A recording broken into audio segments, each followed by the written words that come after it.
The village of Rosehill had the enviable reputation of being the most orderly and well-kept place in 3 counties. Its cottages stood trim and square against the sloping fields, their roofs bright with summer roses and their gardens overflowing with hollyhocks, foxgloves, and delphiniums. It was the sort of village where one felt life could pass in a gentle rhythm of bell-ringing, tea-drinking, and polite nods across the green. And on this particular Saturday in July, the heart of Rosehill beat with unusual excitement, for it was the day of the annual garden fete held on the wide green by the vicarage. From mid-morning, the lanes were alive with cheerful chatter, the rustle of summer frocks, and the indignant honk of a motor car or two that had ventured farther into the village than was wise. Stalls were set up beneath fluttering bunting, a white elephant stall heavy with old china and discarded ornaments, a cake table groaning with sponge cakes and cherry loaves, and most anticipated of all, the raffle table. For weeks the villagers had speculated about the prize. Lady Chudley's contribution was rumored to be a silver tea service, though some doubted her generosity stretched quite so far. Miss Jane Marple, who was staying with her old friend Mrs. Whitmore, the vicar's wife, had taken a seat beneath a spreading chestnut tree. She was dressed in pale gray with a straw hat trimmed modestly with ribbon. Her knitting needles clicked steadily as her shrewd blue eyes observed the gathering crowd. Few noticed her. Those who did regarded her with polite warmth, assuming her to be just another elderly spinster content with her wool and her quiet corner. Yet nothing escaped Miss Marple's notice.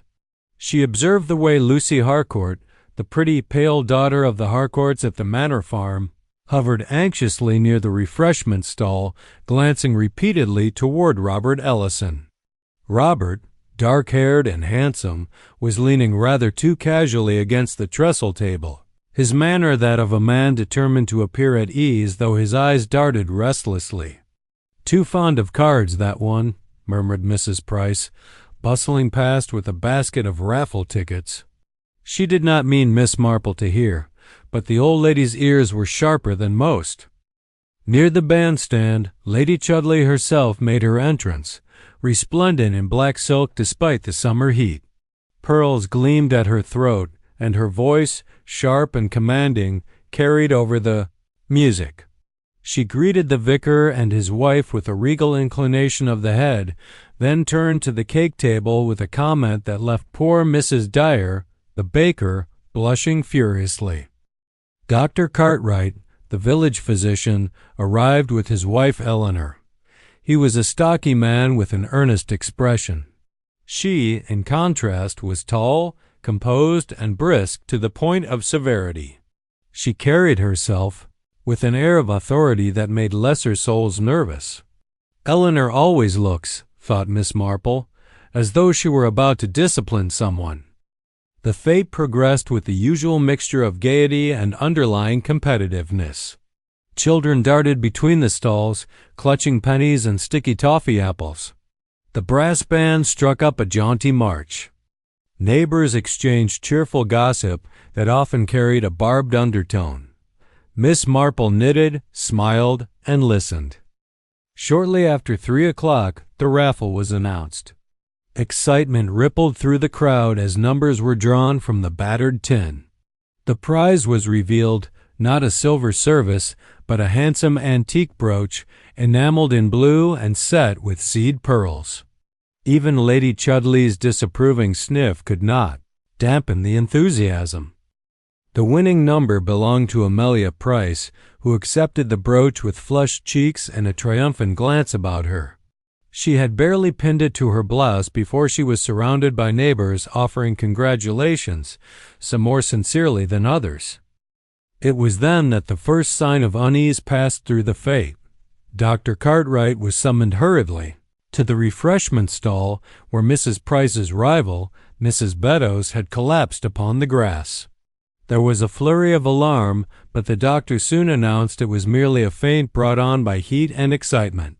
Relief was general, though Eleanor Cartwright's expression suggested impatience rather than concern. The crowd reassembled, though a note of disquiet lingered. Miss Marple noted the anxious way Lucy Harcourt clutched her mother's arm, and the scowl Robert Ellison directed toward Amelia Price, now parading her prize with almost indecent satisfaction. By 4 o'clock the tea was served. Cups rattled, cakes were consumed with gusto, and gossip grew. Bolder, Miss Marple accepted a slice of seed cake from Mrs. Whitmore and allowed herself the smallest of smiles. Villages, she reflected, were not so very different from one another. Human nature, after all, did not alter simply because the roses grew thicker in one county than another. The sun was beginning to lower in the sky when the true calamity struck. Lady Chudleigh, who had been holding forth near the bandstand on the decline of standards in domestic service, suddenly faltered in her speech. She clutched at her throat, her face turning an alarming shade. For one dreadful moment, the crowd assumed she was choking on a crumb. Then, with a strangled cry, she collapsed heavily upon the grass. The band fell silent mid-bar. Shrieks arose. Dr. Cartwright and several men rushed forward. Eleanor. Cartwright's clear voice cut through the confusion, directing the crowd back.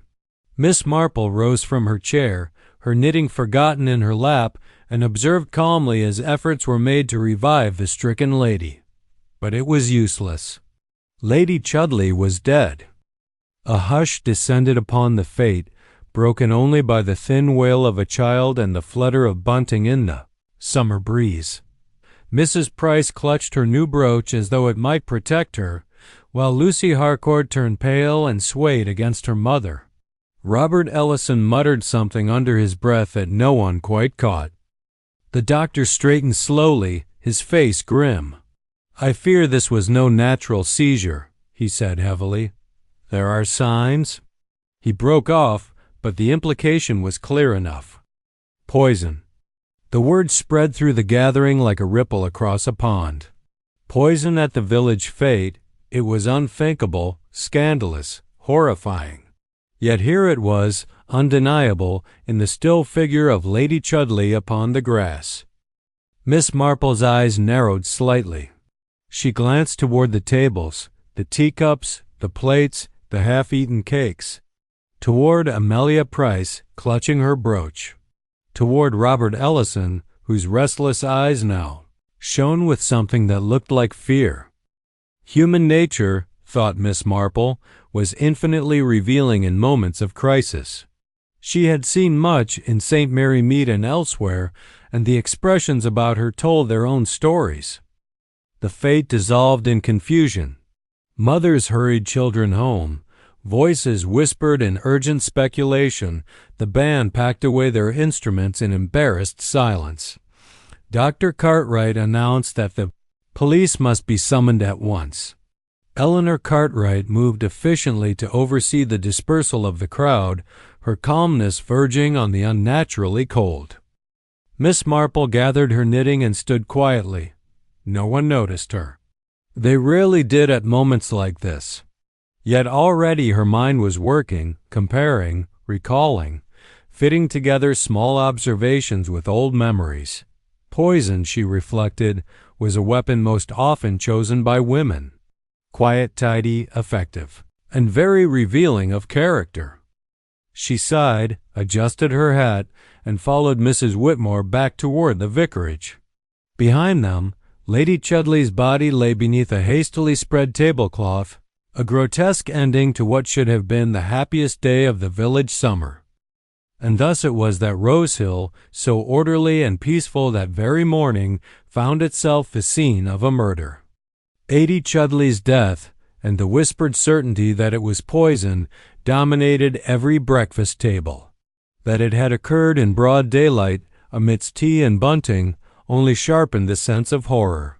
No one in Rosehill could walk to the post office or the baker's shop without being drawn into murmured debate about who had handled which teacup, who had lingered near the refreshment stall, and whose expression had looked just a little too composed.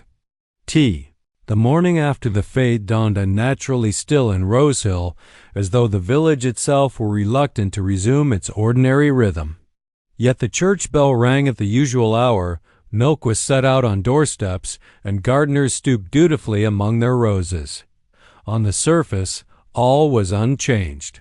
But beneath that surface, conversation moved with a quickness and intensity that made every parlor and lane hum with speculation. At the vicarage, Mrs. Whitmore poured Miss Marple a second cup of tea, her hands trembling slightly.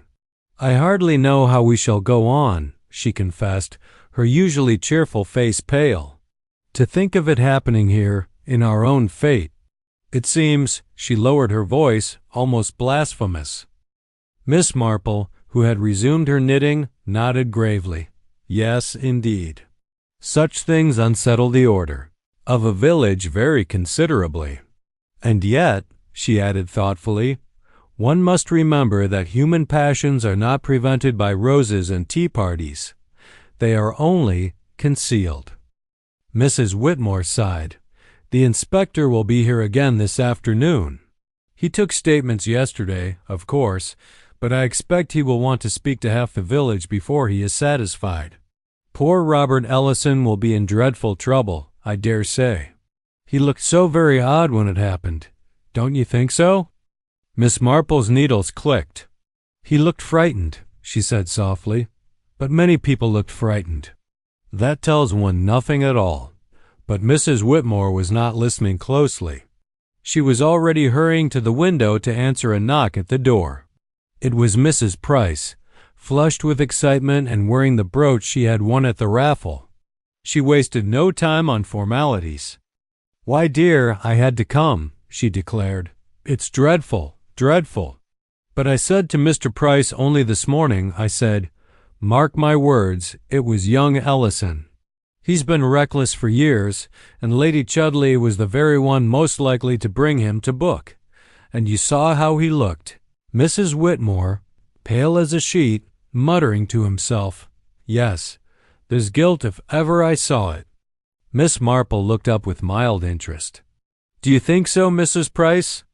I have sometimes observed that young men in debt are more apt to bluster than to poison, and poisoning is a curiously feminine weapon."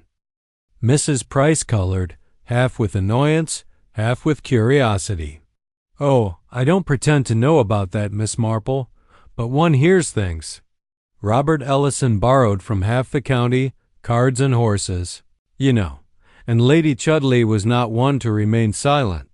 She would have seen him ruined rather than risk her own name being tied to his debts." Mrs. Whitmore fluttered in distress. "Oh, but we mustn't be unjust, Mrs. Price. Nothing is yet proved." But Mrs. Price only sniffed and adjusted her brooch with satisfaction. "The inspector will prove it soon enough. You'll see." When she had gone, Miss Marple resumed her knitting with a faint smile. Gossip, she reflected, was a curious thing. It often clouded truth, yet at times it revealed more than people intended. One had only to listen carefully. Meanwhile, in the lanes and cottages, tongues wagged with equal vigor. At the post office, Mrs. Beddoes insisted to the postmistress that Eleanor Cartwright, the doctor's wife, had behaved with unnatural calm. "She didn't so much as flinch," Mrs. Beddoes declared, eyes gleaming. "Gave orders as though she were running the fete herself. Too calm, if you ask me. And she knows about medicines, doesn't she? All those bottles in the surgery." At the bakery, old Mr. Dyer recounted how Lucy Harcourt had been seen weeping bitterly in the garden after the fete. "Something on her conscience, mark my words," he said, lowering his voice though every customer in the shop was leaning in to hear. And on the green, where the bunting still drooped in the summer air, Robert Ellison himself strode across with a cigarette clamped between his fingers, his dark eyes flashing. "Let them talk," he muttered to Sergeant Perry, who had been posted near the vicarage gate. "I've nothing to hide. If the old woman dropped dead, it's no concern of mine." But his defiance sounded a shade too loud, a shade too defensive. Perry, honest and stolid, looked uncomfortable. By afternoon, Inspector Graves had established himself in the vicarage study. He was a ruddy-faced man of solid build, with the air of one who preferred straightforward answers and grew impatient when confronted with subtleties. He listened gravely to the succession of villagers who were ushered in to give their accounts, taking notes with heavy strokes of the pen. Miss Marple was not summoned until the end. She sat neatly, hands folded over her knitting bag, and answered his questions with polite brevity. "You were seated near the refreshment stall, madam?" "Yes, beneath the chestnut tree." "You observed Lady Chudley take tea?" "I observed her speaking, and later faltering. I could not see her cup." The inspector frowned slightly. "And you noticed nothing suspicious?" Miss Marple hesitated.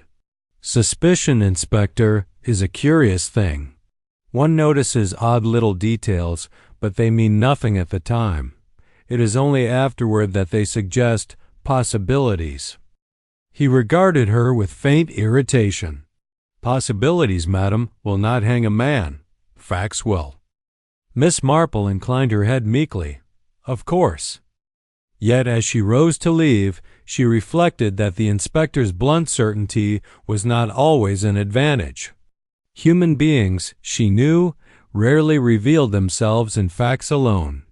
It was the patterns of behavior, the likeness to old stories, the small betrayals of human nature that betrayed truth. That evening, Miss Marple took a quiet walk through the lanes with Mrs. Whitmore. The village was bathed in the golden light of sunset, yet the mood was somber. Curtains twitched as they passed, whispers hushed abruptly. Everyone was watching everyone else. At the gate of Manor Farm they encountered Lucy Harcourt, pale and red-eyed. She curtsied politely but seemed eager to pass. Miss Marple's gentle gaze rested on her. "My dear," she said softly, "you must not let idle gossip distress you." Lucy looked startled. "You've heard it, then?" "One hears a great deal in a village," Miss Marple replied. "It is the nature of things. But gossip often says more about the teller than about the truth." Lucy gave a faint, tremulous smile. "You are kind, Miss Marple," and she hurried away. Mrs. Whitmore sighed. "Poor girl. They say she was very close to Lady Chudley. Some even hint." "Yes," said Miss Marple quietly, "they will always hint." She paused at the gate, watching the long shadows stretch across the green. Beneath the peace of Rosehill, she could sense the churning currents of fear, malice, and self-preservation. Already, lines were being drawn, reputations risked, and judgments passed. Later, in the small sitting room of the vicarage, Miss Marple sat with her knitting. The steady rhythm of needles seemed to order her thoughts. She recalled Robert Ellison's restless gaze, Eleanor Cartwright's unnerving composure, Amelia Price's triumphant flush, Lucy Harcourt's tears. Each detail was small, almost trivial, yet each, she felt, was a thread in the larger pattern. She had learned long ago that murder was not an isolated act. It grew from soil long prepared: jealousy, pride, fear, revenge. And in a village where lives intertwined so closely, such soil was never lacking. Mrs. Whitmore entered softly. "You look very thoughtful, Jane. Do you think the inspector will solve it soon?" Miss Marple smiled faintly. "The inspector will do his best. But human nature, my dear, is not so easily measured by police notebooks. We shall see." She bent again to her knitting, the lamplight falling gently across her silver hair. Outside, the village lay in uneasy silence, each cottage a pocket of speculation and suspicion. Tomorrow would bring more whispers, more revelations. For in Rosehill, as in all villages, gossip was both shield and weapon. And Miss Marple, listening with patient attention, was already beginning to hear the faint echo of truth beneath the clamor. Inspector Graves returned to Rosehill the following morning with an air of determination that reassured some and alarmed others. He was a solid man, broad in the shoulder, with a ruddy complexion that suggested health and vigor. He liked his work to be clear, orderly, and prompt, and he disliked nothing so much as ambiguity. To his mind, there was no mystery about Lady Chudley's sudden death. It was murder by poison, and murderers could always be found if one looked closely at motive and opportunity. By 10 o'clock he had commandeered the vicarage drawing-room as his headquarters.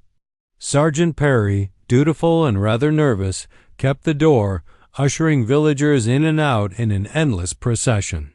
The inspector's heavy handwriting filled page after page of his notebook. Robert Ellison was summoned first.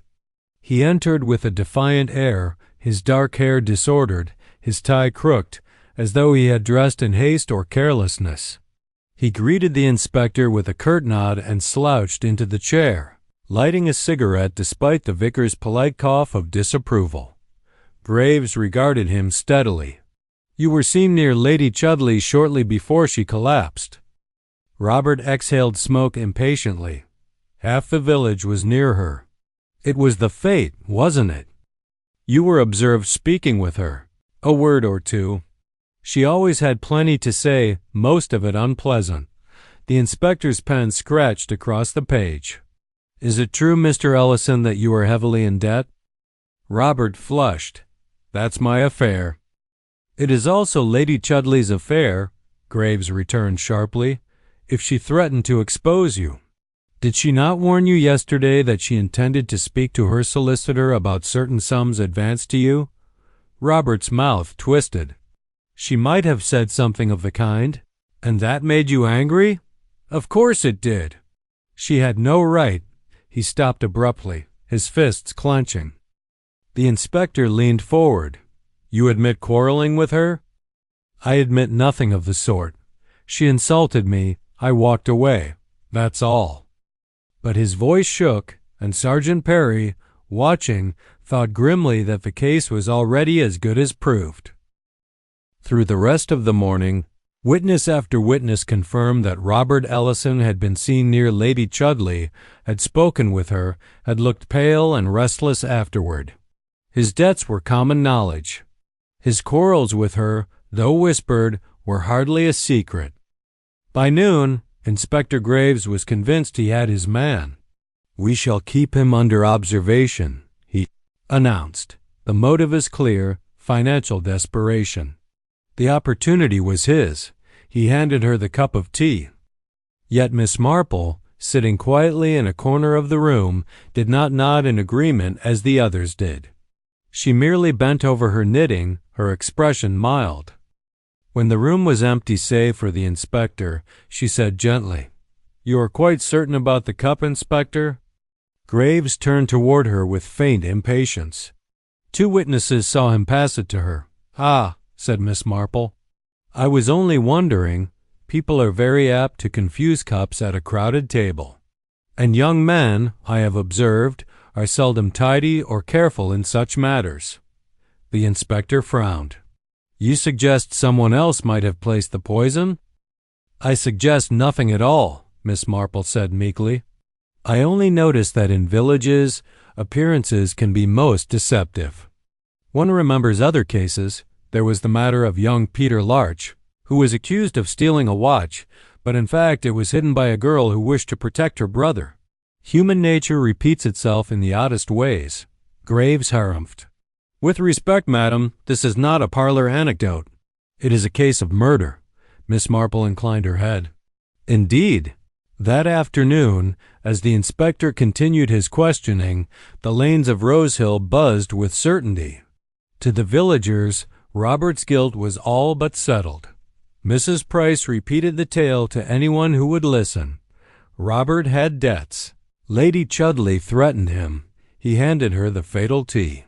It was as clear as daylight. At the Harcourt household, however, Lucy defended him with desperate passion. "He would never do such a thing," she cried to her mother. "Never, Mamma. I know him." Mrs. Harcourt shook her head, troubled. "People do desperate things when they are pressed for money, Lucy. We must face facts." But Lucy only wept, her young face pale with distress. Miss Marple, who had stopped at the gate to deliver some knitting wool, overheard the conversation. with her usual unobtrusiveness. Later, as she walked on, she reflected that Lucy's agitation was perhaps less about Robert's innocence than about her own secret. Young girls, she knew, were often moved by emotion rather than judgment. At dusk, the inspector strode out to the green where Sergeant Perry awaited him. "We'll put Ellison under watch," Graves said firmly. "Another day or two, and we'll have the evidence we need to make an arrest. Mark my words." Perry nodded, though uneasily. He had spoken to Robert that afternoon, and though the young man was wild and insolent, Perry was not certain he had the look of a poisoner.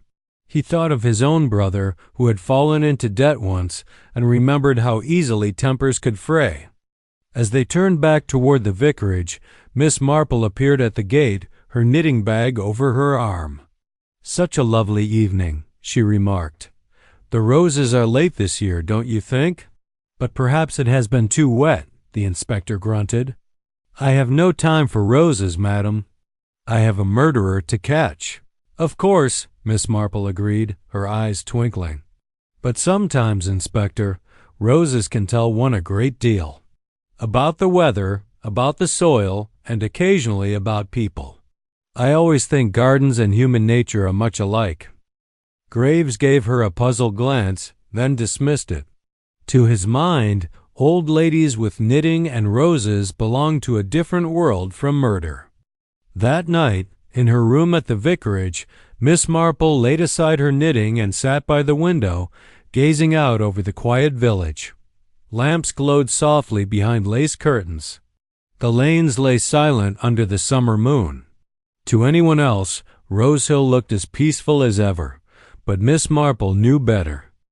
She thought again of Robert Ellison's restless eyes, Eleanor Cartwright's brisk authority, Amelia Price's flush of triumph, Lucy Harcourt's tears. All so different, yet each concealing some private anxiety. Lady Chudley's death had not created those tensions, it had only exposed them. She leaned back with a sigh. Human nature, she reflected, was like a tangled skein of wool. Pull one thread, and the whole pattern might reveal itself. But one must be very careful about which thread to pull. And Inspector Graves, with his blunt certainty, was tugging hard at the wrong end. The following morning, the village awoke to the news that Robert Ellison had been formally taken into custody for questioning. Some nodded with satisfaction. Justice was swift. Others whispered uneasily. And in the quiet parlor of the vicarage, Miss Marple threaded her needles with new wool, her expression calm, her eyes thoughtful. For she was already convinced that Robert Ellison, foolish and reckless though he might be, was not the poisoner of Lady Chudley, but if not Robert, then who? She bent her head, the click of her needles steady in the stillness. She had a great deal of thinking yet to do. By the third day after Lady Chudley's death, Rosehill had ceased to be a peaceful village and had become a battleground of opinion. The lanes and cottages, once full of cheerful greetings, now rang with argument, suspicion, and whispered confidences. To half the villagers, Robert Ellison's guilt was beyond dispute. They pointed to his debts, his quarrels, his reckless manner. To the other half, his guilt was too obvious, too convenient. They muttered that the inspector was rushing matters, that someone else must surely have benefited more from Lady Chudley's death. Even the smallest errands became occasions for dispute. At the post office, Mrs. Beddoes declared in ringing tones that if Robert Ellison isn't the guilty one, then I'm the Queen of Sheba. At which the postmistress, a timid woman with round spectacles, muttered that she wouldn't be surprised if it were someone quite different altogether, for poison isn't the sort of thing young men know much about. In the bakery, voices rose as Mr. Dyer insisted that Robert's gambling debts were motive enough, while Mrs. Finch, who prided herself on being fair-minded, countered that Eleanor Cartwright had shown unnatural calm at the scene and was known to handle medicines daily.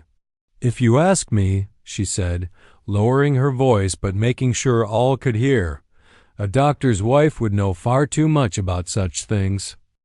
Children, catching the fever of gossip from their elders, played mock trials on the green, one child shouting accusations while another pretended to be Robert in the dock. Mothers scolded, but their eyes gleamed with the same excitement. For Rosehill, usually so sleepy, was alive with drama. Miss Marple observed all this with her usual calm. Each morning she took her knitting to the garden bench outside the vicarage and let the news of the day come to her. For she knew well that people revealed more in casual complaint than in formal testimony. On one such morning, Mrs. Price arrived, clutching her prized brooch as if it were a talisman. She settled herself heavily on the bench beside Miss Marple. "My dear Miss Marple," she began, lowering her voice, "it's shocking how people will cling to denial. Why? Only yesterday Mrs. Finch insisted that Robert Ellison couldn't possibly have done it. And yet everyone knows his debts are past bearing. Mark my words, he would have been in prison for fraud within the year if Lady Chudley had lived." Miss Marple nodded gently, her needles clicking. "It is very distressing for his family, I dare say." Family. Mrs. Price sniffed. "He's a disgrace to them." "Why? Only last winter he borrowed £10 from old Mr. Jeffries and never paid it back. And there's Lucy Harcourt, poor girl, making a fool of herself defending him. Everyone knows she has feelings for him. Such a pity." "Yes," Miss Marple said softly.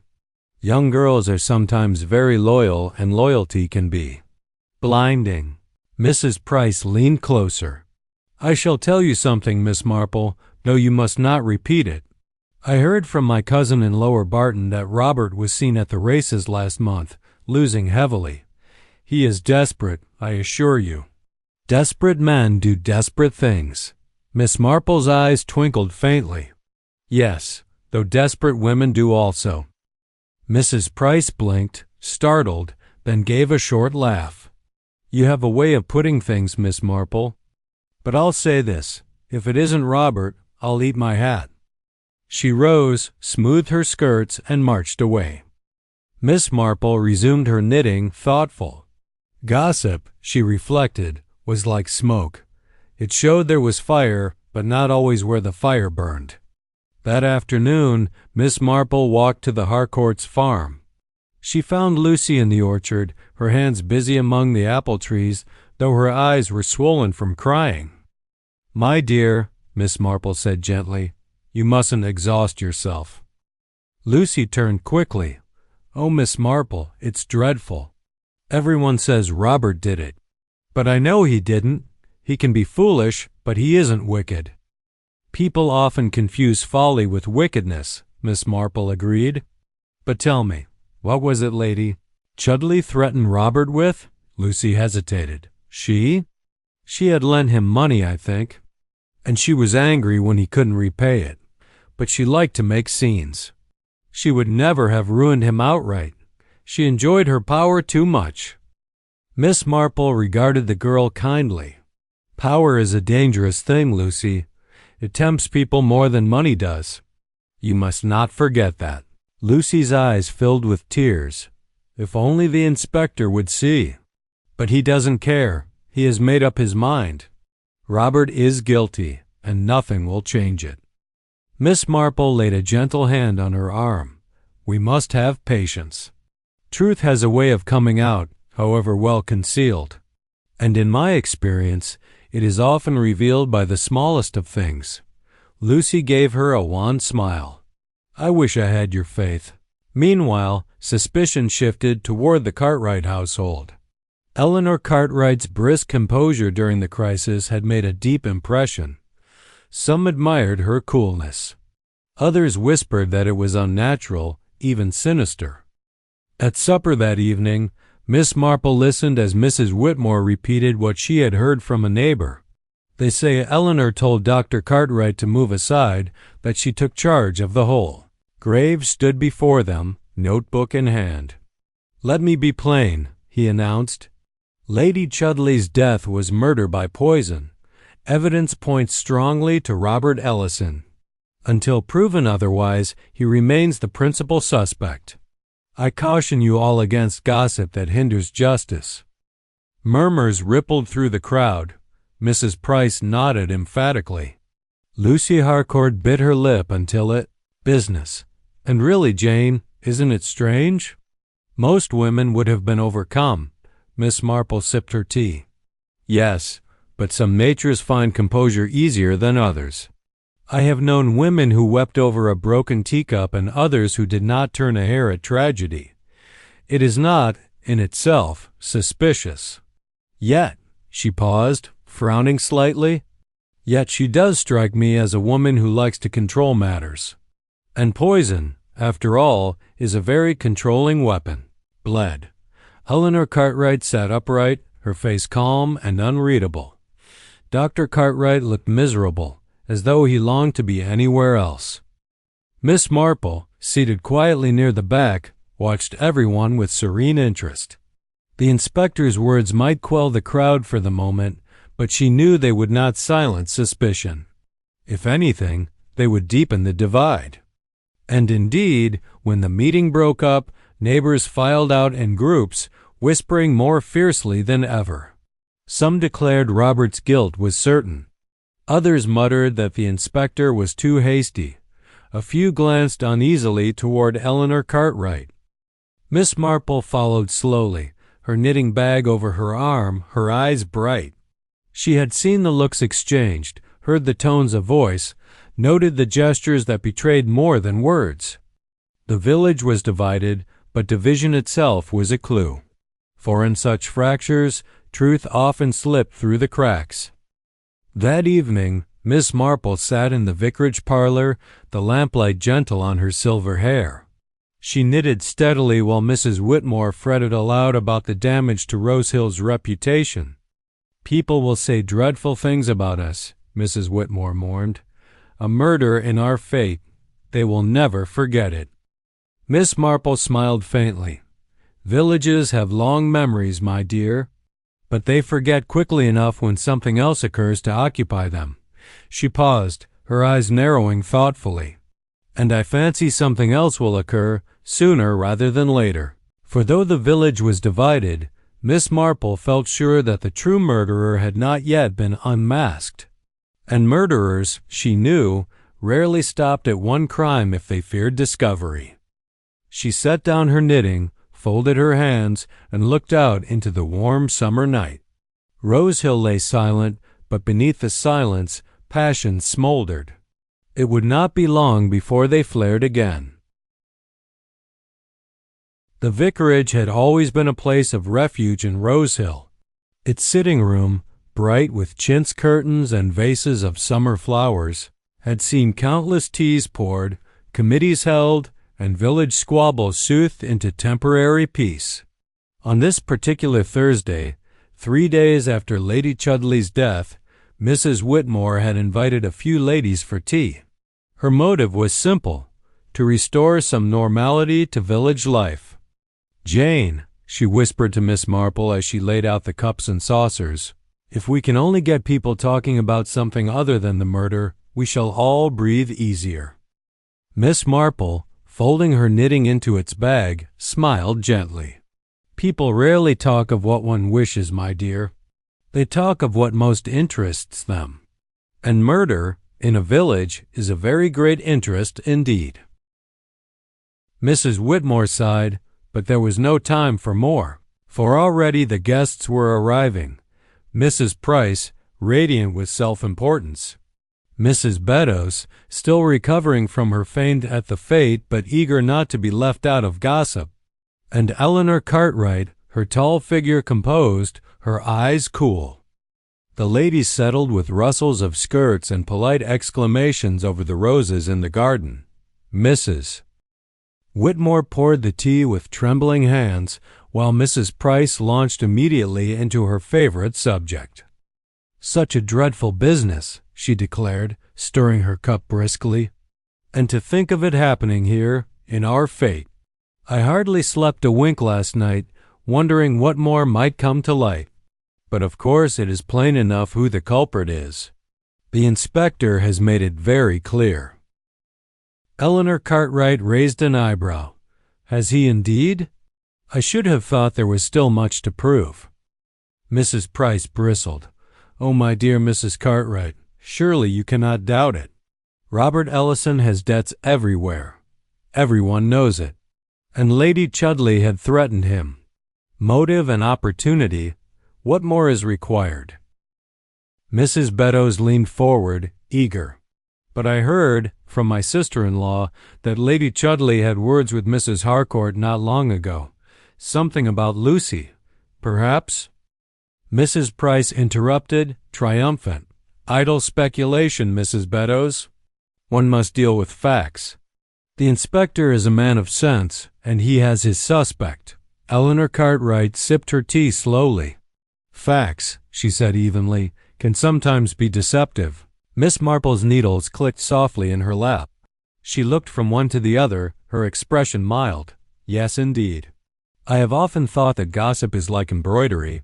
It decorates facts so thoroughly that one cannot see the plain fabric beneath." Mrs. Price sniffed, but Mrs. Whitmore laughed nervously, glad of any diversion.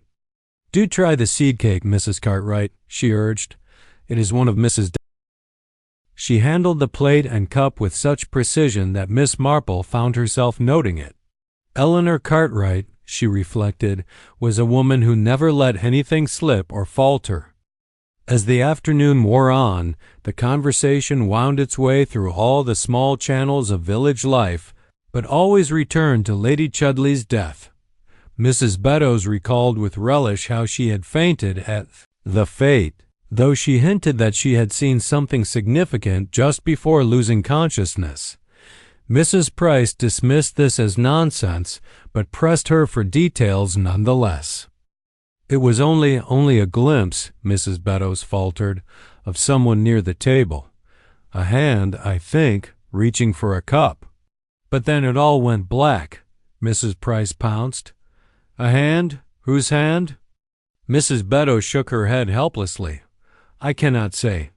Perhaps Robert's, or perhaps not. It was so quick. But I am sure it was important." Eleanor Cartwright gave a small smile. "One must be cautious about memories under strain. They are very unreliable." Miss Marple murmured, "Ah, but sometimes it is the unreliability that reveals the truth. When people misremember, it is often because they are unconsciously adjusting the picture to suit what they expect." No one quite knew what she meant, but all looked faintly uneasy. After the tea, when Mrs. Price and Mrs. Beddoes had gone, Eleanor lingered a little. She stood by the window. "Such a fuss," she said quietly. "It will tear this village apart, and all for a foolish young man's debts." Miss Marple looked at her, eyes sharp though her tone was gentle. "You are quite convinced it was Robert, then?" Eleanor turned, her face expressionless. "Who else could it be?" Miss Marple's needles moved. "There are always others, my dear. One must never forget that." Something flickered in Eleanor's eyes. Irritation, perhaps, or calculation. Then she smiled coolly and took her leave. That evening, Miss Marple sat with Mrs. Whitmore in the quiet parlor. The lamplight was soft, the day's heat fading. "I don't know that the tea helped very much," Mrs. Whitmore said sadly. "It seemed to stir up more gossip than ever." Miss Marple smiled faintly. "Yes, but gossip is like dandelion seeds. It floats everywhere, and one never knows where it will land. This afternoon, I think, it landed somewhere useful." Mrs. Whitmore looked puzzled. "Useful? You cannot mean—" But Miss Marple only bent over her knitting, her eyes thoughtful. She was thinking of Mrs. Beddoes's confused recollection of a hand, of Mrs. Price's eagerness to fix blame, and of Eleanor Cartwright's carefully controlled composure. She was also thinking of the raffle, the brooch, the tickets, the hands that had exchanged them. Such small details, trivial in themselves. And yet, in Miss Marple's experience, it was in the trivial that truth most often revealed itself. The next morning, the village buzzed with new rumors sparked by the tea party. Mrs. Price repeated everywhere that Mrs. Beddoes had seen Robert Ellison's hand on the fatal cup. Mrs. Beddoes herself, flattered by the attention, embellished her story until she was almost convinced of its accuracy. Lucy Harcourt, overhearing the whispers, grew pale and withdrawn. Dr. Cartwright went about his rounds with a frown, while Eleanor's calm smile seemed to grow sharper with each passing day. And Miss Marple, sitting by her window with her knitting, watched and listened. Each word, each glance, each half-remembered detail, all were pieces of the pattern. It was not yet clear, but it was forming. And Miss Marple, with her patient eyes and her quiet wisdom, was determined to see it whole. The arrest of Robert Ellison came on a cloudless Saturday morning, just 1 week after the fate. The inspector had bided his time, gathering witness statements, reviewing accounts, and noting Robert's restless manner. To Inspector Graves, the case was as neat and tidy as a sum on a school slate. Motive, opportunity, and behavior all pointed in the same direction. Robert was taken from his lodgings at the inn with little ceremony. A few villagers had gathered to watch, some out of curiosity, others out of indignation, and a few with open satisfaction. Mrs. Price was among them, standing very straight, her brooch glinting in the sunlight. She whispered audibly to Mrs. Beddoes, "I said from the very first it was him, and now you see I was right." Mrs. Beddoes nodded with relish, though her eyes were bright with excitement rather than conviction. Lucy Harcourt, pale as parchment, pushed through the crowd with a cry. "Robert! Robert!" He turned, his dark eyes blazing. "It's lies, Lucy, all lies. I never touched her. You must believe me." "I do believe you." She sobbed, "Oh, Robert." But her mother pulled her firmly back, whispering that such displays would only make matters worse. Robert was marched away, still protesting his innocence. The inspector, solid and unbending, followed with grim satisfaction. To him, the matter was simple. The law must take its course. For the rest of that day, Rosehill hummed with relieved energy. At the bakery, at the post office, in every cottage parlor, people remarked how quickly the police had acted, how reassuring it was to know that justice was already on its way. The sense of shock that had lain over the village since Lady Chudley's death seemed to lift. Life, it appeared, might resume its normal course. Cakes were baked, gardens tended, and gossip softened into reminiscence. "It was dreadful," Mrs. Finch declared at the butcher's shop, "but at least it is behind us now. We may have peace again." Yet beneath the surface, doubts lingered. Some villagers, less ready to accept tidy conclusions, muttered that Robert Ellison was a fool and a gambler, yes, but hardly the type to manage poison with such precision. "Too clumsy," old Mr. Jeffries remarked. "He'd as soon blurt it out in a rage as slip something in a cup." Miss Marple, listening from her garden bench, smiled faintly. "Very true," she murmured to herself. "Clumsiness rarely lends itself to poison." At the vicarage, Mrs. Whitmore fluttered with relief. "It is all over, Jane. The inspector has been so thorough, and now we may breathe again. Poor boy, though. I can hardly believe he would do such a thing. But one must accept facts, mustn't one?" Miss Marple's needles moved steadily. "Facts, my dear, are a curious matter. They must be interpreted. And interpretation depends very much on the interpreter." Mrs. Whitmore frowned, puzzled. "But surely, if the inspector is satisfied—" "Inspectors," Miss Marple said gently, "see things in a certain way. They look for what is most obvious. But life and human nature are rarely obvious." Mrs. Whitmore sighed. "You always make things sound so complicated." Miss Marple smiled. "Because they are." That afternoon, Miss Marple paid a call on Dr. Cartwright's surgery. She had no ailment to report, but she wished, she said, to thank him for his efforts during the fete and to inquire after Mrs. Beddoes's recovery. Dr. Cartwright, weary and distracted, received her kindly enough. "It has been a terrible business, Miss Marple. My wife insists that it was Robert, and perhaps she is right. But still, poison is a dreadful thing. I cannot rid myself of the thought that it might have been taken from my very shelves." Miss Marple's eyes rested on the rows of bottles behind him. "Yes, very dreadful. And you keep such things well locked, no doubt?" "Certainly. My wife sees to it." He paused, then added uneasily, "Eleanor is a very capable woman, Miss Marple. She has always managed the household with the greatest efficiency." Miss Marple's needles clicked softly.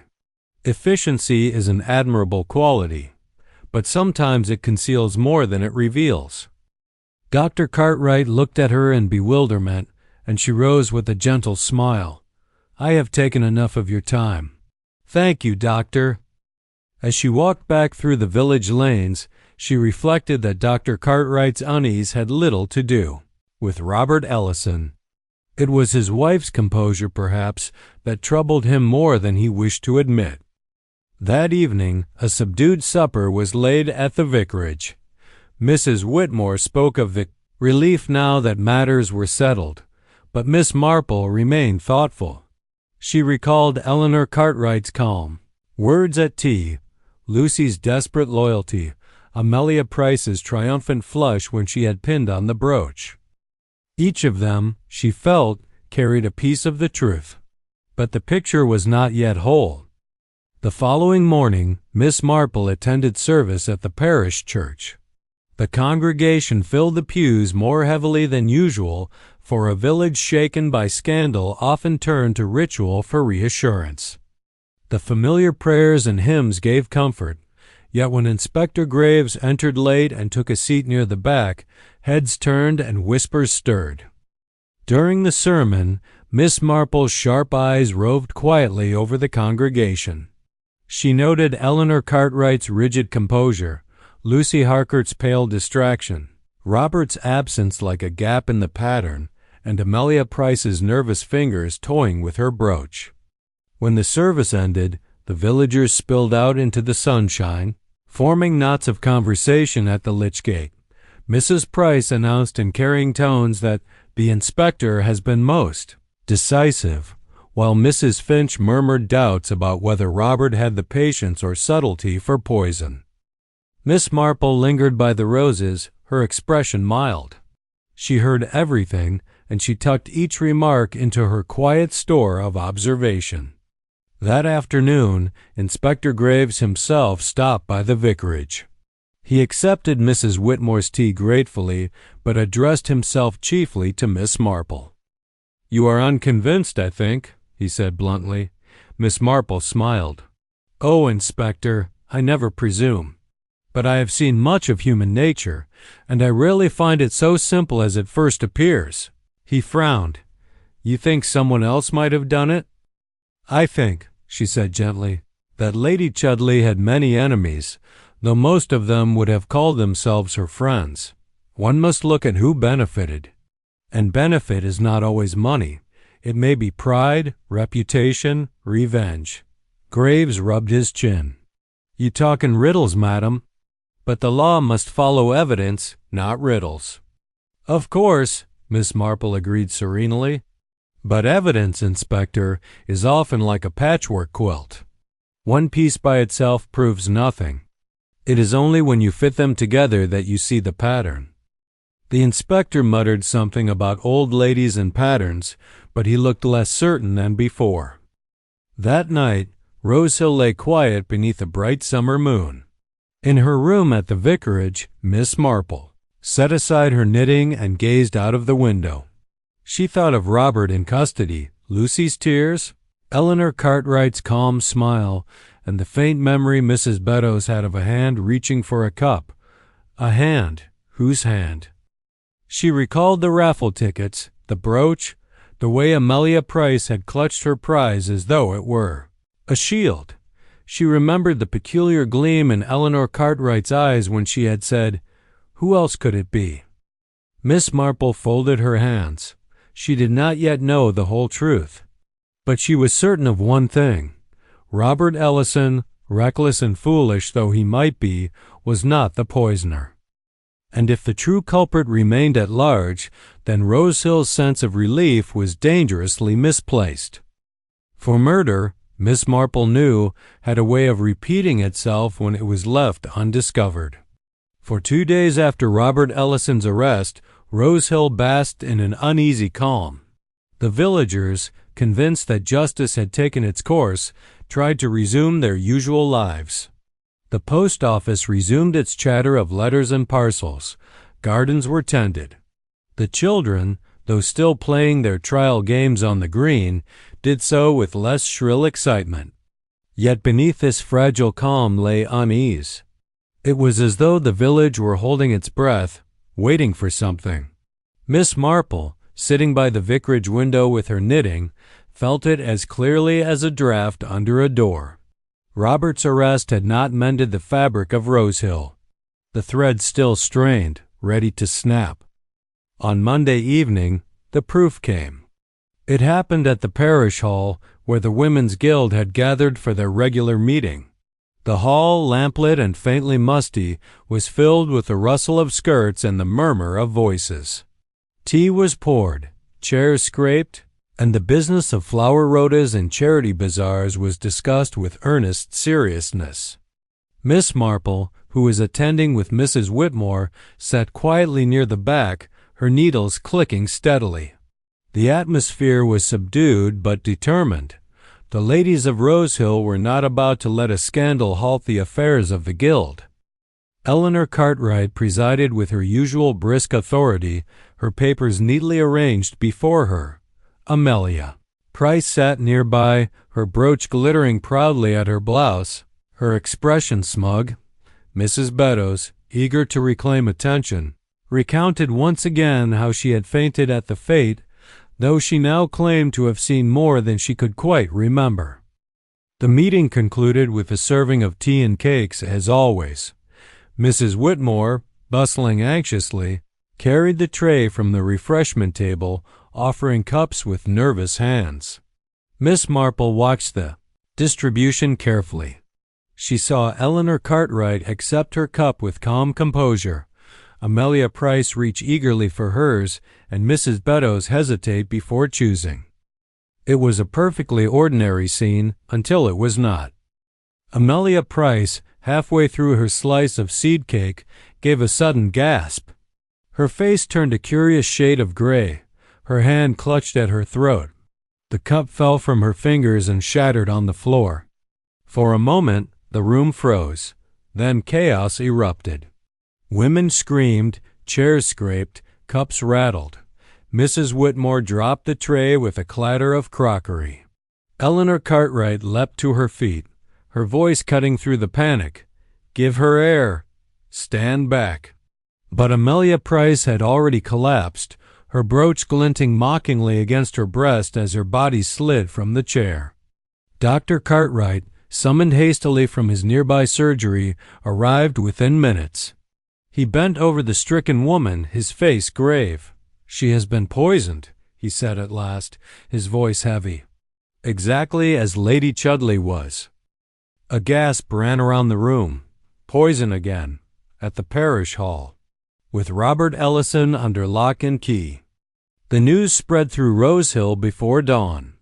By morning, the village was a hive of terror. If Robert was in custody, who had poisoned Amelia Price? Had the inspector been wrong all along? Was there a murderer still walking freely among them? Speculation ran rampant. Some whispered that Robert must have had an accomplice. Others said it could only have been Eleanor Cartwright, so calm, so commanding. A few muttered about Lucy Harcourt, though no one could say why. At the vicarage, Mrs. Whitmore wrung her hands in despair. "It is too dreadful, Jane, too dreadful. What are we to think? First Lady Chudley, now Amelia Price, and to happen here in our parish hall. I declare I shall never dare pour out tea again." Miss Marple's expression was grave. "It is very serious." The wrong person has been taken, I fear. Robert Ellison may be foolish, but he is not our poisoner. That much is clear now." Mrs. Whitmore shuddered. "But who, Jane? Who?" Miss Marple's needles moved steadily. "That," she said quietly, "is what we must discover, and quickly. For a poisoner who strikes twice may not hesitate to strike again." Inspector Graves was forced to admit, however reluctantly, that his theory had collapsed. He returned to the vicarage, his face set and grim. "It is impossible," he muttered. "Ellison has been locked away these past 3 nights. And yet Amelia Price," he broke off, his ruddy complexion dark with frustration. "We must look again. There is someone else." Miss Marple, seated serenely in her chair, inclined her head. "Yes, Inspector. And perhaps we must look not only at who had reason to kill Lady Chudley, but also who had reason to silence Mrs. Price." Graves frowned. "Silence her? What do you mean?" "She was very vocal, was she not? Very certain of Robert's guilt. She repeated it at every opportunity. A dangerous thing, Inspector, to be too certain. One may draw attention where it is not wanted." Graves rubbed his chin, unsettled. "You suggest she was killed to stop her talking?" "I suggest only that murder is rarely without purpose. And sometimes the purpose is not to remove a person, but to prevent a truth from emerging. Even a mistaken truth may sometimes point the way." That afternoon, Rosehill seethed with fear and suspicion. The women of the guild were questioned one by one. Mrs. Beddoes, trembling with both fear and importance, swore she had seen Amelia lift the cup herself, with no one near enough to interfere. Mrs. Finch insisted she had noticed Eleanor Cartwright watching Amelia very closely. Lucy Harcourt, white-faced, declared she had seen nothing at all, which, as Miss Marple quietly observed, was itself unusual in a girl so observant. The village was divided anew. Those who had been so ready to condemn Robert now turned their suspicion elsewhere, their confidence shaken. "It must be the doctor's wife," Mrs. Finch whispered at the post office. "Who else knows about poisons?" Others muttered darkly that perhaps Amelia Price had known something, had boasted too much, or guessed too near the truth. "She was proud of that brooch," Mr. Jeffries remarked. "Maybe she died for it." And in every lane, behind every curtain, the question hung heavy: who would be next? That evening, Miss Marple took a solitary walk across the green. The air was heavy with the scent of roses and mown grass, yet the village lay tense and watchful, its cottages shuttered early.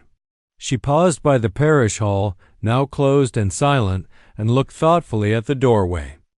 2 murders, both by poison, both at public gatherings. That, she reflected, was not coincidence. It was the work of a mind that took satisfaction in drama and control, in demonstrating power beneath the guise of ordinary village life, and yet there had been a difference. Lady Chudley's death had been sudden, shocking, a blow against a figure of authority. Amelia Price's death, however, seemed almost like an afterthought, a silencing. One might have been planned long in advance. The other carried out swiftly to cover some danger. Miss Marple's lips tightened. She thought of Eleanor Cartwright's cold eyes, of Lucy Harcourt's trembling, of Dr. Cartwright's unease. She thought of Amelia Price's pride, her incessant talk, her flashing of the tea-phenoma brooch. Pride, gossip, and secrets. They were the very fabric of a village, and sometimes they led directly to murder. She turned back toward the vicarage, her knitting bag over her arm, her expression calm. But her mind was far from calm. The pattern was forming more clearly now. And she knew one thing with certainty: the poisoner of Rosehill had not yet finished. In the days that followed Amelia Price's sudden death, the atmosphere in Rosehill grew darker still.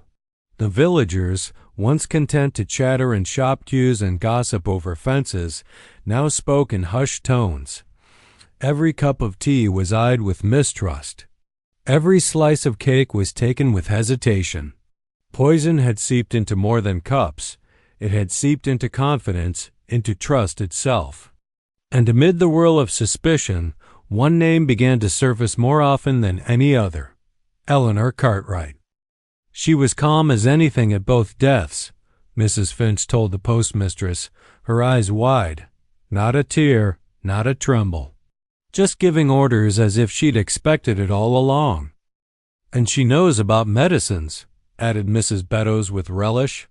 Why, she keeps the keys to the doctor's cupboards herself. I saw her once with a whole tray of bottles, enough to kill half the county. Such whispers spread like wildfire. By the end of the week, Eleanor's composure had become, in the village mind, not a virtue but an indictment. Miss Marple, meanwhile, sat serenely in the vicarage parlor, her knitting needles clicking. Mrs. Whitmore, who never could keep still in times of tension, paced back and forth. It is dreadful, Jane, simply dreadful. Everyone says Mrs. Cartwright must be the poisoner. But surely that is too obvious, isn't it? She is so dignified, so capable. I cannot think it of her. Miss Marple smiled faintly. Dignity and capability, my dear, are not proofs of innocence. Sometimes they are quite the reverse. But you are right. What everyone says is often the very thing one must question. Mrs. Whitmore sank into a chair. And the poor doctor, he looks a broken man. He hardly speaks to anyone. If people go on suspecting his wife, I do not know how he will bear it. Miss Marple laid her knitting in her lap. It is the doctor himself who interests me. He is uneasy, but not in the way of a man who suspects his wife of murder. It is something more subtle. I must pay another visit. The opportunity came the next morning, when Miss Marple presented herself at the Cartwrights' neat red brick house, ostensibly to deliver some knitting for the parish bazaar. Eleanor received her in the drawing-room, immaculate as always in a navy dress and pearls, her manner calm and perfectly polite. "How kind of you, Miss Marple," she said, accepting the parcel with composed hands. "Such industry puts us all to shame. Please, do sit down. Will you take a cup of tea?" Miss Marple inclined her head. "Thank you, though I fear tea has become rather a matter of anxiety in Rosehill of late." Eleanor's lips curved in the faintest smile. "Yes, indeed. People are quite absurdly nervous. I suppose it is only natural. But really, Miss Marple, it must have been Robert Ellison. Even if the police are uncertain, I cannot see who else it could have been." Miss Marple sipped her tea delicately. "And yet, my dear, Amelia Price was poisoned while Robert was safely under lock and key." Eleanor's eyes flickered, just a fraction, before she said smoothly, "An accomplice, perhaps. People of that type often have associates." Miss Marple regarded her with gentle interest. "Yes, perhaps. But poison is such a personal crime, don't you think? It requires intimacy, knowledge, even affection sometimes." Eleanor gave a short laugh, brisk and dismissive. "Affection? I cannot imagine any such thing in murder. It is cruelty, pure and simple." "Ah," said Miss Marple softly. "But cruelty often grows from love or pride. One sees it so often in families. A mother shielding a son, a wife defending her husband's honor. People will do the strangest things when their pride or loyalty is touched." Eleanor set down her cup with a little click. "You have a curious view of things, Miss Marple." "Only experience, my dear," said Miss Marple mildly. "Human nature repeats itself endlessly. One sees the same patterns again and again. That is why one notices them." There was silence for a moment. Eleanor's face remained perfectly composed, but her fingers tightened ever so slightly on the handle of her chair. At that moment Dr. Cartwright entered, looking tired and careworn. He started slightly to see Miss Marple, then smiled with an effort. "How good of you to visit. Eleanor, have you offered tea?" "Yes, I see you have. Good, good." His eyes avoided his wife's, and Miss Marple, sharp-eyed, noted it. There was something in his manner that spoke of constraint, not anger, not suspicion, but a quiet unease, as though he lived under a weight too heavy to name. She rose, smoothing her skirts. "I must not intrude longer. Thank you so much." "Such a pleasant visit." Eleanor inclined her head graciously. "You are always welcome, Miss Marple." Dr. Cartwright opened the door for her, and as she stepped out, Miss Marple thought she caught a fleeting look of relief on his face.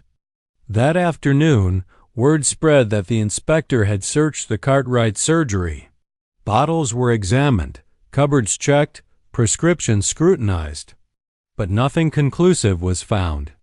Eleanor carried herself with calm disdain through it all, remarking that such indignities must be borne for the sake of justice. "She does not behave like a guilty woman," Mrs. Finch admitted grudgingly at the post office. "Or perhaps," whispered Mrs. Beddoes with relish, "she behaves exactly like one who is very sure she will not be caught."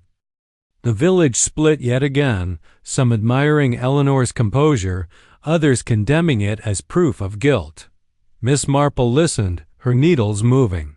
She recalled Eleanor's faint flicker of irritation when Robert's innocence was mentioned, her brisk dismissal of sentiment, her fingers tightening on the chair. Small things, but to Miss Marple, very telling. That evening, she sat with Mrs. Whitmore over supper. The vicar's wife was pale with worry. "Jane, if Eleanor Cartwright is guilty, if she really did it, then it is worse than I can bear.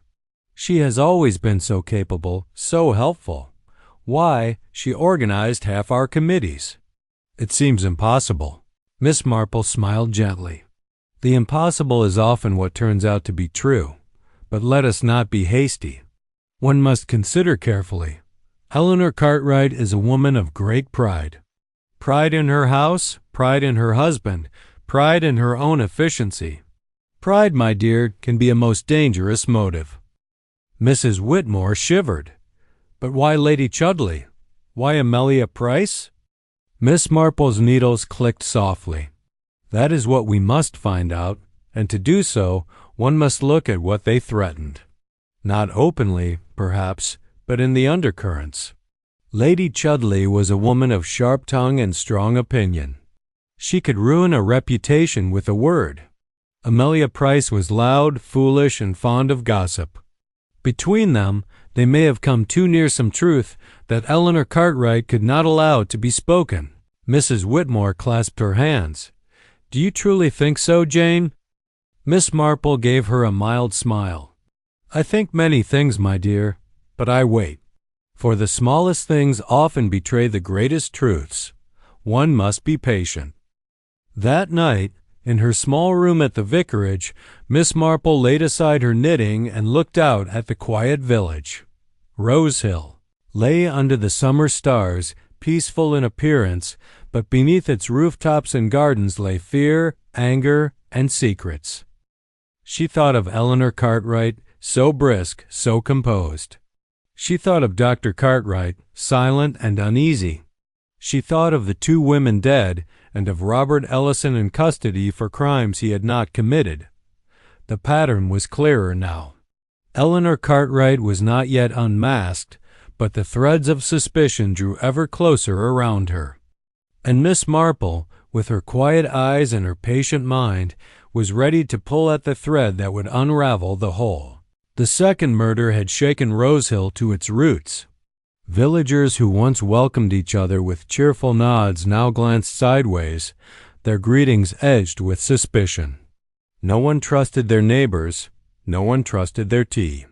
Cups were eyed before they were drunk, and even the smallest cakes were tasted cautiously, as though arsenic might lurk in the sugar. Yet human curiosity is stronger even than fear. Gossip flourished, nourished by terror, and in the days that followed Amelia Price's death, secrets long buried began to rise to the surface. On Tuesday morning, Miss Marple took her customary walk to the post office. The air was heavy with summer, roses drooping in the heat, But the little shop was alive with the sharp tang of speculation. Mrs. Beddoes was there, whispering urgently to the postmistress. "They say Lady Chudley wrote to her solicitor in London just before the fete," she said, eyes wide.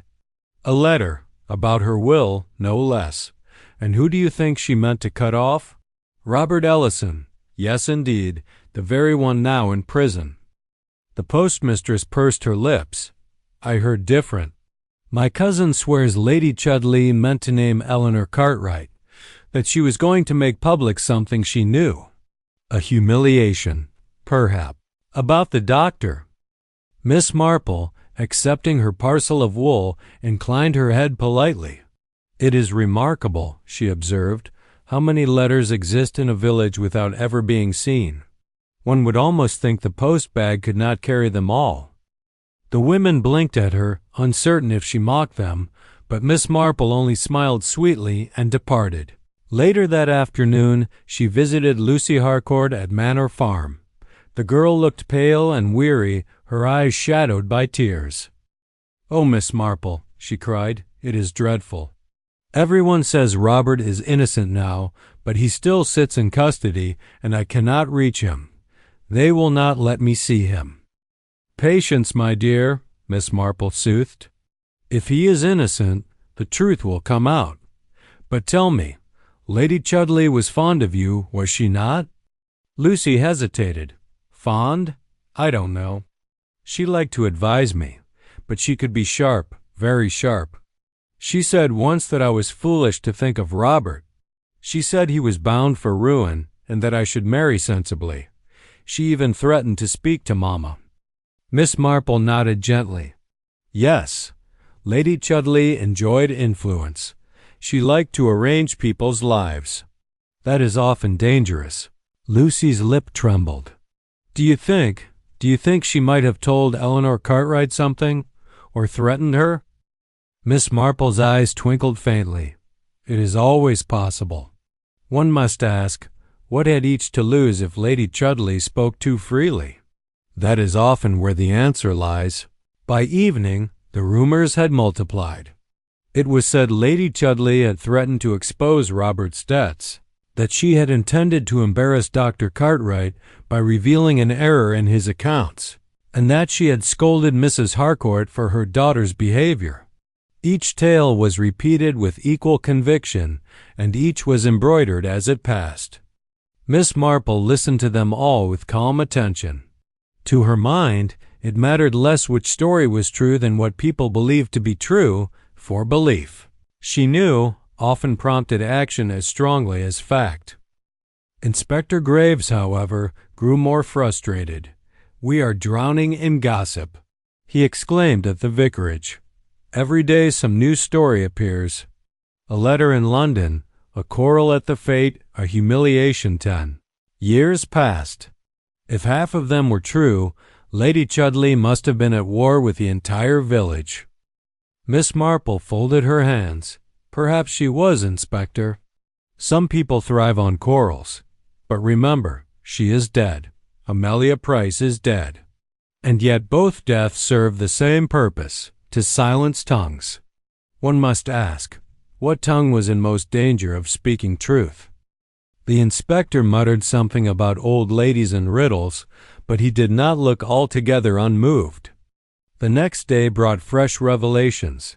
Mr. Jeffreys, an elderly farmer with a fondness for ale, confessed that he had once seen Dr. Cartwright accept money from Lady Chudley. "A loan, he called it," Jeffreys said. "But loans from that woman always had strings." Mrs. Finch, not to be outdone, declared that Amelia Price had once hinted she knew a dreadful secret about Eleanor Cartwright. She said it at the Guild only a week before she died. Laughed, she did, and tapped her nose. I didn't think much of it then, but now, well. And from Lower Barton came the tale that Robert Ellison had been seen with Lady Chudley's footman arguing fiercely. What they argued about, no one could say, but the story was repeated with relish until it grew into a tale of blackmail. Miss Marple, knitting calmly in the vicarage garden, considered each story as a piece of a larger pattern. She thought of Lady Chudley, domineering and proud, sowing resentment wherever she went. She thought of Amelia Price, foolish and talkative, perhaps too near to revealing something. And she thought of Eleanor Cartwright, her composure hiding currents too deep for most eyes to see. That evening she spoke quietly to Mrs. Whitmore. "Have you noticed, my dear, how often Lady Chudley's name comes linked with humiliation? She had a talent for wounding people, their pride, their reputation. I think that is what cost her life." Mrs. Whitmore shivered. "But Amelia, why her?" Miss Marple's eyes narrowed. "Because she repeated what she ought not to have known. Gossip, you see, can be deadly. If she stumbled too near the truth, then she was silenced." Mrs. Whitmore clasped her hands. "Then you believe Eleanor Cartwright?" Miss Marple did not answer directly. "I believe," she said softly, "that pride is the key. Eleanor Cartwright is a woman who lives by her pride, in her husband, in herself, in her composure. And Lady Chudley, with her sharp tongue, may well have threatened that pride." The following day Dr. Cartwright visited the vicarage. He looked more drawn than ever, his hair disordered, his hands trembling slightly. "Miss Marple," he said abruptly, "I must ask you, do you believe these rumors about my wife?" Miss Marple regarded him kindly. "Rumors are not facts, doctor, but sometimes they spring from facts, twisted, distorted, yet pointing to something real. What do you believe?" He sank into a chair. "I don't know. Eleanor is so strong, so capable. I have always depended on her. But since Lady Chudley's death, she has been different. Too calm, too sure, and I feel—" His voice broke off. Miss Marple laid a gentle hand on his arm. "It is hard, doctor, when one does not quite trust the person nearest to one. But remember, appearances deceive. We must wait for the pattern to reveal itself." He looked at her with weary gratitude, but there was no peace in his eyes. That night Miss Marple sat by her window, her knitting forgotten. She thought of all she had heard, the London letter, the threatened exposure, the humiliations Lady Chudley had inflicted, the secret Amelia Price had hinted at.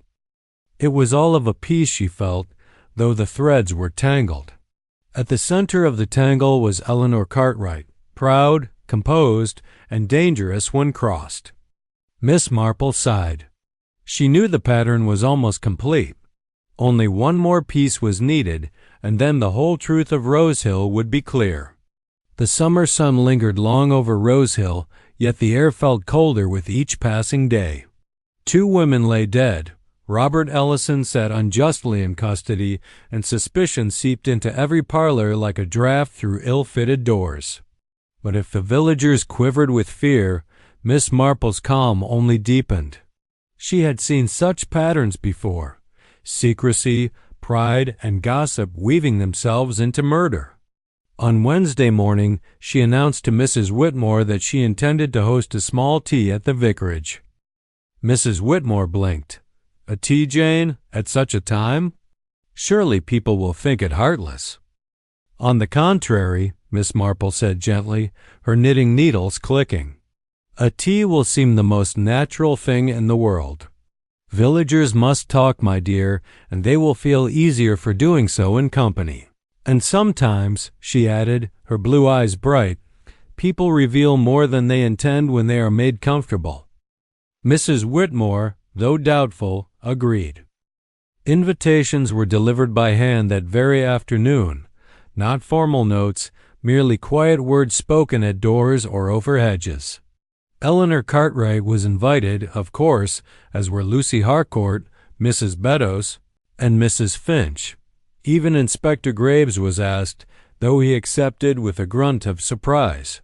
"If old ladies wish to drink tea, I've no objection," he said. "But I doubt it will catch a murderer," Miss Marple only smiled. The tea was laid in the vicarage drawing-room, the table bright with chintz cloth and summer flowers. The air was fragrant with sponge cakes and seed cake, and the teacups gleamed in neat rows. Mrs.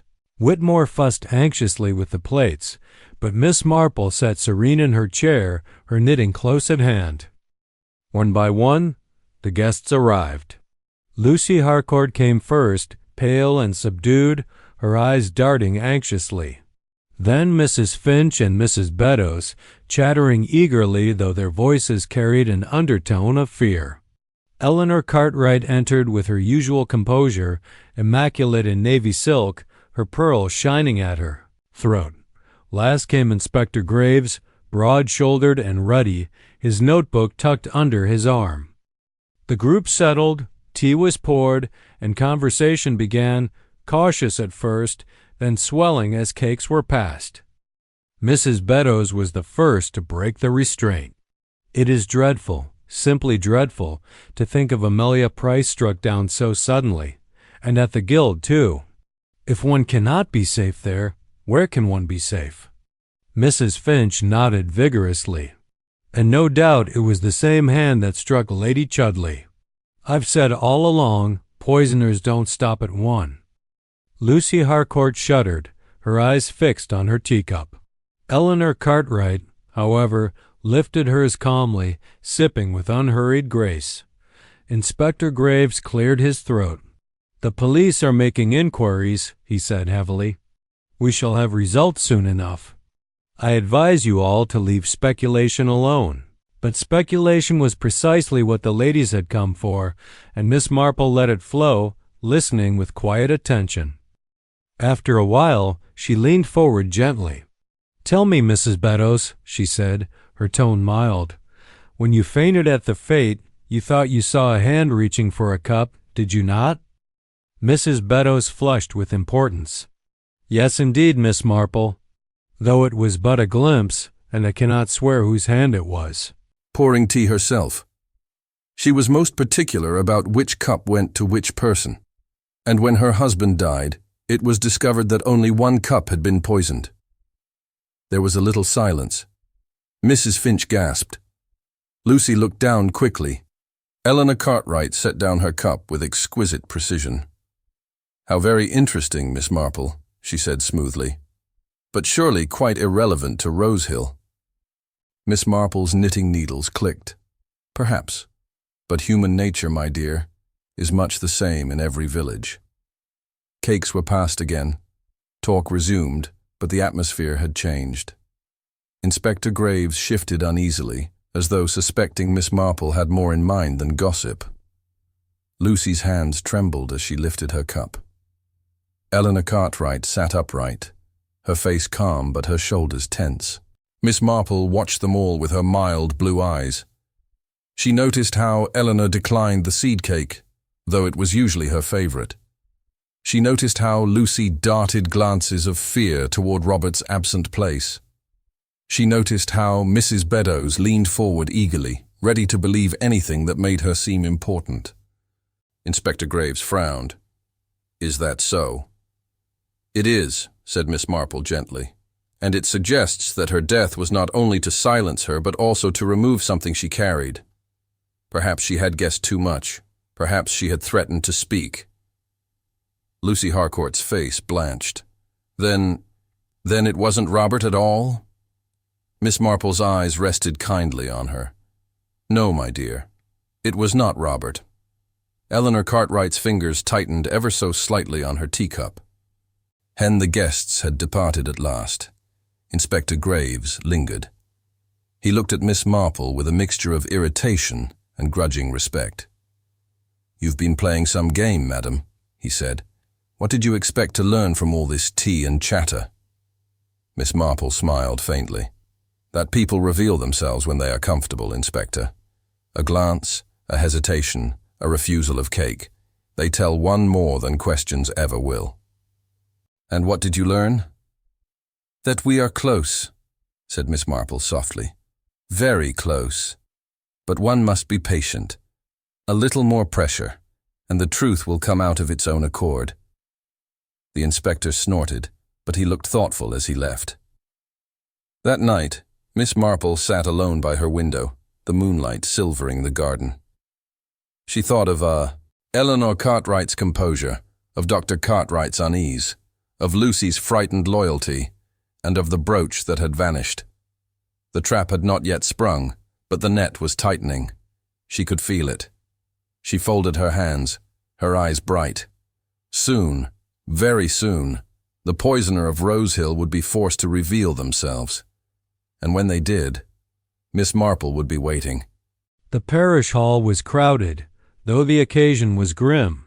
Inspector Graves had summoned the villagers to hear the findings of his inquiry.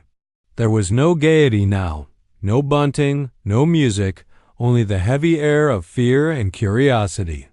Chairs scraped, voices murmured, and the smell of damp coats hung in the air.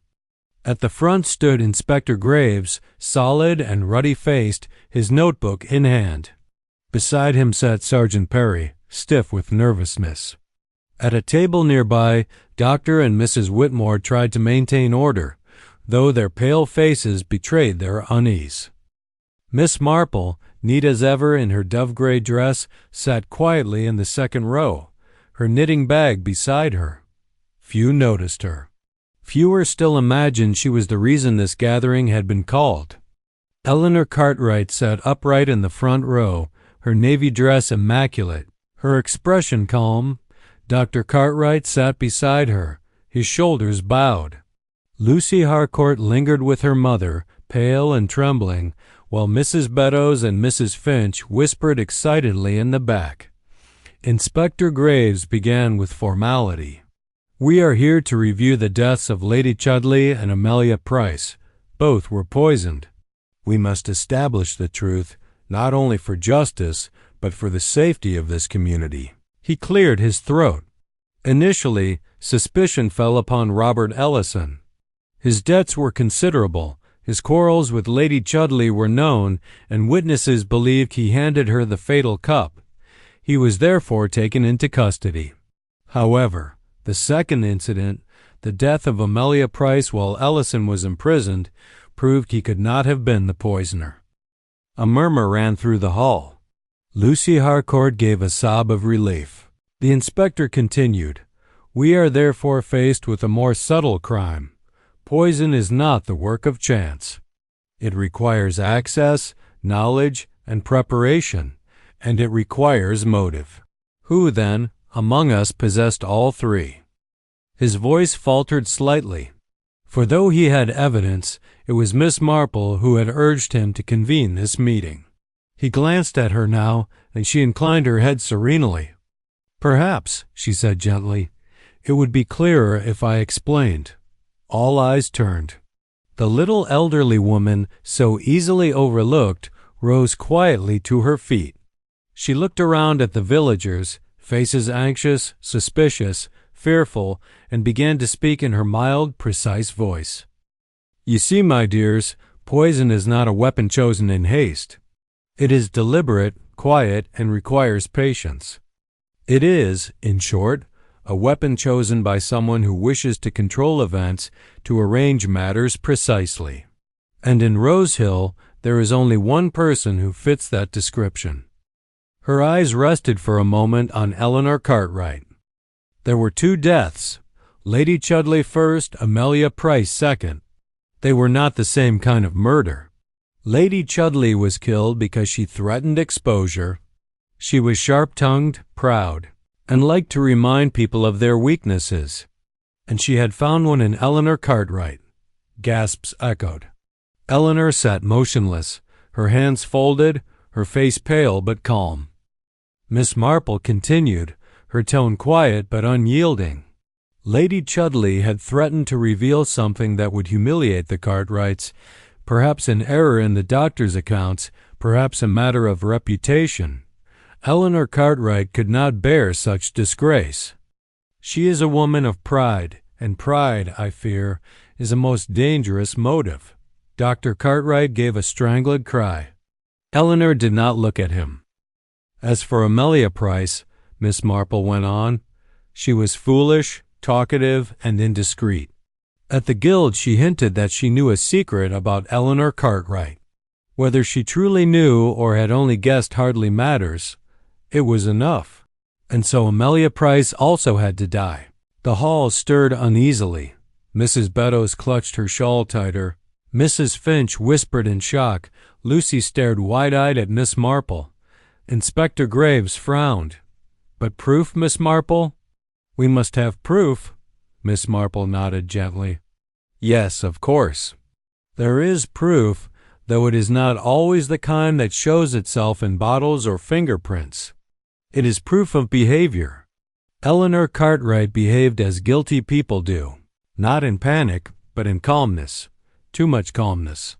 She took charge at both deaths, arranging the scene, controlling the crowd.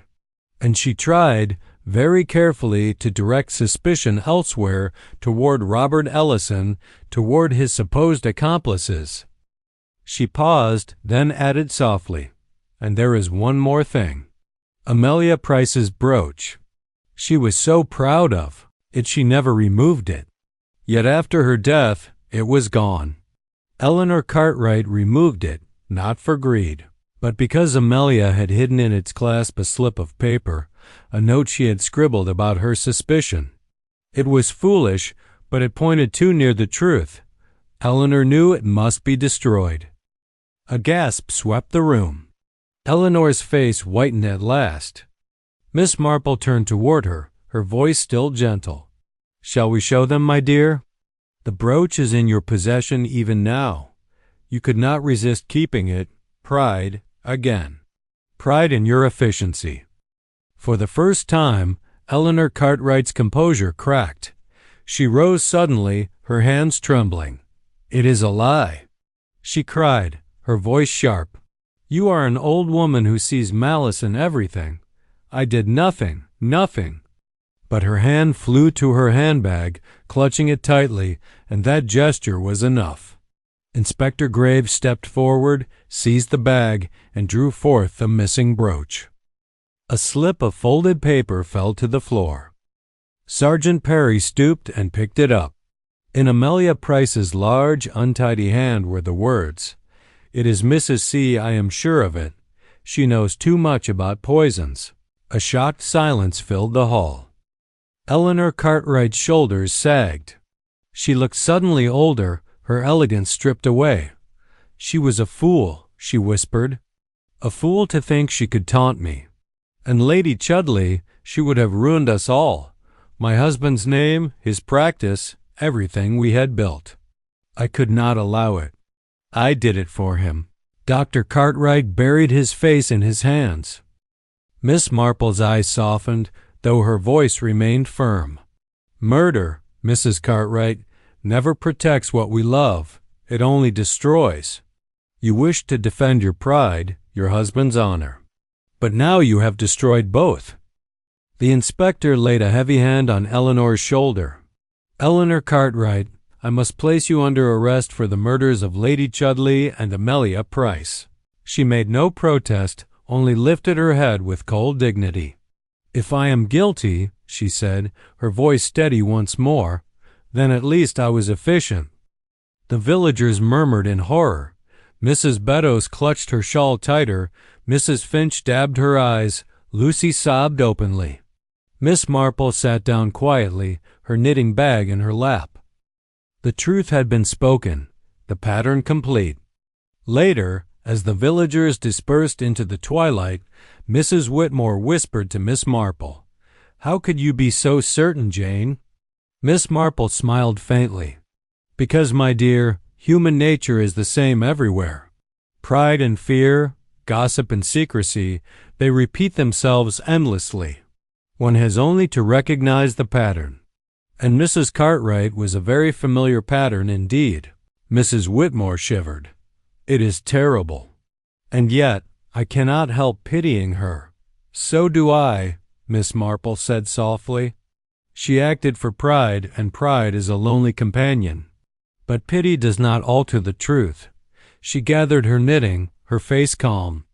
The hall behind her echoed with whispers and weeping, but to Miss Marple the matter was settled. Justice, however painful, had been served. The days following Eleanor Cartwright's arrest were heavy with silence. Rosehill, once a village of chatter and cheerful routine, seemed subdued, as though each cottage and lane still held its breath. The villagers went about their work cautiously, speaking in lowered voices, glancing nervously over shoulders. Even the children, once so noisy on the green, played with a strange sobriety, as though they, too, sensed the village had changed. News of Eleanor's confession spread quickly, carried by whispers that grew with each telling. Some said she had spoken without remorse, admitting she killed for efficiency. Others claimed she had broken down in tears, begging forgiveness from her husband. The truth, as so often in villages, became a matter of embroidery rather than fact. What was certain was this: Eleanor Cartwright had poisoned Lady Chudley and Amelia Price. Her motive was not greed, nor even hatred, but pride, pride in her husband's reputation, pride in her own composure, pride that could not bear humiliation. It was pride that had driven her to murder. Robert Ellison was released from custody, pale and shaken, but with defiance still burning in his dark eyes. He returned to the village inn, where curious eyes followed him. Some offered apologies and murmurs. Others avoided him altogether, too ashamed of their earlier certainty in his guilt. Lucy Harcourt, when she first saw him, gave a little cry of relief and clung to his arm. "Robert, it's over." He laughed bitterly. "Over? Do you think they'll ever forget? They'll always remember me as the man who might have been a murderer. And Lady Chudley's money is gone, so what's left for me now?" Lucy looked stricken, but she did not release him. Miss Marple, who happened to be walking nearby, observed quietly. She knew Lucy's loyalty might cost her dearly, for Robert Ellison, though innocent of poison, was still reckless, still weak. Yet such was youth, and youth must learn its own lessons. The Cartwright house stood shuttered. Dr. Cartwright continued his rounds, but he moved like a broken man. His patients, though polite, avoided his eyes. Rumor said he was considering leaving Rosehill altogether. His wife's crime had destroyed not only his household but his standing. Mrs. Whitmore wept when she spoke of it. "To think, Jane, that she did it all for him, and yet she has ruined him utterly. It is too cruel." Miss Marple's needles clicked. "Yes, my dear. But murder never protects what we love. It only destroys." Eleanor Cartwright thought she was shielding her husband. "In truth, she has left him with nothing but disgrace." Mrs. Whitmore dabbed her eyes. "And you, Jane, how did you see it when none of us did?" Miss Marple smiled faintly. "Because I have seen it before, in other guises. Human nature is very much the same from one village to another. Pride, gossip, jealousy, they repeat themselves endlessly. Eleanor Cartwright was only another example of an old pattern." On Sunday, the villagers gathered once more at the parish church. The pews were filled not with celebration, but with solemnity. The vicar's voice trembled as he spoke of sin and forgiveness, of pride and its fall, of truth revealed in the end. Miss Marple sat quietly, her hymn book open, her pale eyes observing the congregation. She saw Lucy clutch Robert's hand, saw Dr. Cartwright sit rigid and alone, saw Mrs. Beddoes and Mrs. Finch whisper even there in the pew. Nothing, she reflected, could stop gossip, not even murder. After the service, villagers clustered at the lych gate, speaking in hushed tones. Some pitied Eleanor, some condemned her, but all agreed that Rosehill would never be quite the same. The fate would not return so soon, nor would the guild meet without unease. A shadow had fallen, and it would not be lifted quickly. Later that week, Inspector Graves came to bid farewell. His duty was done, his case closed. He looked at Miss Marple with a mixture of admiration and irritation. "You have a way, madam," he said gruffly, "a way of seeing what others miss. I don't mind admitting it. Without you, we might never have got to the truth. But I still don't understand how you did it." Miss Marple smiled gently. It was simple, Inspector. Poison is a weapon of pride and control. One only had to ask who in Rosehill most needed control, who most feared humiliation, and then to notice the little things: a hand too calm, a brooch too quickly taken, a story too hastily repeated. The pattern was there if one looked. Graves shook his head. Patterns and old ladies. Perhaps there's something in it after all. He saluted awkwardly and departed. The summer ripened and began to wane. Roses faded, fields turned golden with harvest. Slowly Rosehill began to return to its rhythms, though a nervousness lingered. The green was quieter, the laughter softer, as though the village feared to draw attention to itself. Yet life does not stop for tragedy. Children played again, shopkeepers gossiped, women argued over recipes and flower arrangements. Human nature, Miss Marple knew, could not be subdued for long. One afternoon she sat in the vicarage garden, her knitting steady in her lap, while Mrs. Whitmore pruned roses nearby. "It will be good," Mrs. Whitmore said wistfully, "when we can put this behind us. When people stop whispering, and we can think of Rosehill again as it was." Miss Marple looked up, her eyes thoughtful. "My dear, villages do not forget. They change, but they do not forget.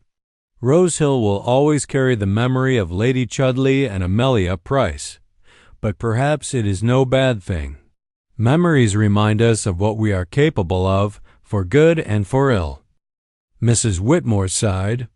"I only hope no more dreadful things happen here." Miss Marple smiled faintly. "There will always be dreadful things, my dear, but also kind ones. That is the balance of human nature." As evening fell, Miss Marple sat alone in her room, gazing out at the quiet village. The sun set over the fields, and a blackbird sang in the hedgerow. She thought of the people she had met in Rosehill, Robert and Lucy, foolish but devoted. Dr. Cartwright, broken by his wife's crime. Amelia Price, talkative and proud. Lady Chudleigh, sharp and domineering. Each had played their part, as people always did. And Eleanor Cartwright, proud, efficient, composed, who had killed to preserve honor, and in doing so had destroyed it. Miss Marple folded her knitting neatly and laid it aside. Human nature, she reflected, was endlessly complex. Pride, jealousy, gossip, loyalty, these were the threads that wove themselves into tragedy again and again. And yet, knowing this, one could not despair, for there were also kindness, courage, and truth. She rose, drew the curtains, and prepared for rest. Outside, Rosehill lay quiet once more, its cottages calm, its gardens fragrant in the dusk. Life would go on, as it always did. And Miss Marple, with her sharp eyes and gentle smile, would go on observing, listening, and understanding.